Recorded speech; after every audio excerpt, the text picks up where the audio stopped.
Le Père riche, Père pauvre est un livre de Robert Kiyosaki qui raconte l'histoire de deux pères, le père biologique de l'auteur, pauvre, et le père de son ami d'enfance, riche, et les leçons financières qu'il a apprises de chacun d'entre eux.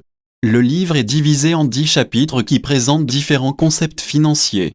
Dans le premier chapitre, Kiyosaki explique comment son père pauvre, qui était très instruit, avait une mentalité de classe moyenne qui l'empêchait de devenir riche.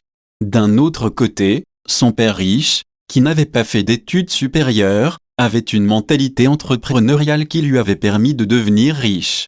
Le livre explique également la différence entre les actifs et les passifs.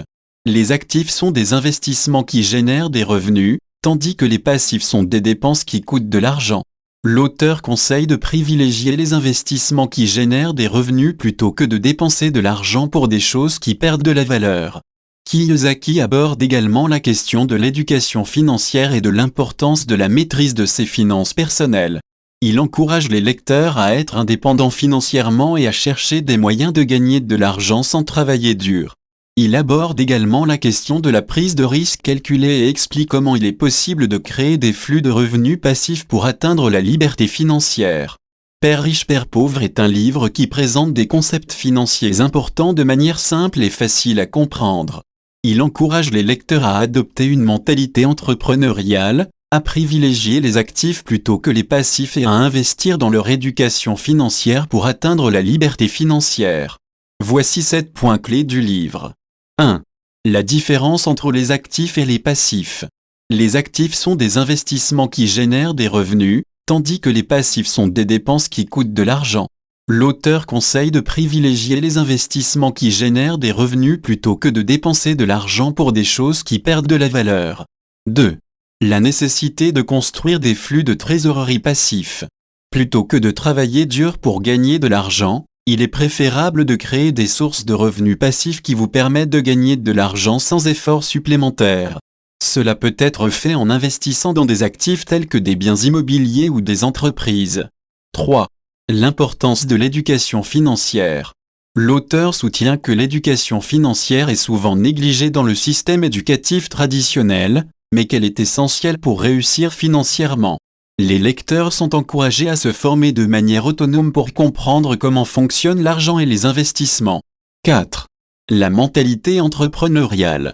L'auteur encourage les lecteurs à adopter une mentalité entrepreneuriale et à chercher des opportunités d'affaires, plutôt que de se contenter d'un emploi régulier.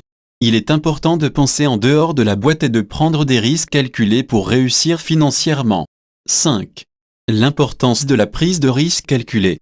L'auteur soutient qu'il est important de prendre des risques pour réussir financièrement, mais que ces risques doivent être calculés et bien pensés. Les lecteurs sont encouragés à faire des recherches et à apprendre autant que possible sur les investissements qu'ils envisagent de faire. 6. La nécessité de se concentrer sur les résultats à long terme. Les investissements ne rapportent pas toujours immédiatement des bénéfices. Les lecteurs sont encouragés à prendre une vision à long terme et à ne pas se décourager si les résultats ne sont pas immédiats. 7. La différence entre le revenu actif et le revenu passif. Le revenu actif est gagné en échange de temps et d'efforts, tandis que le revenu passif est généré par des investissements. Les lecteurs sont encouragés à chercher des moyens de générer des revenus passifs pour atteindre la liberté financière.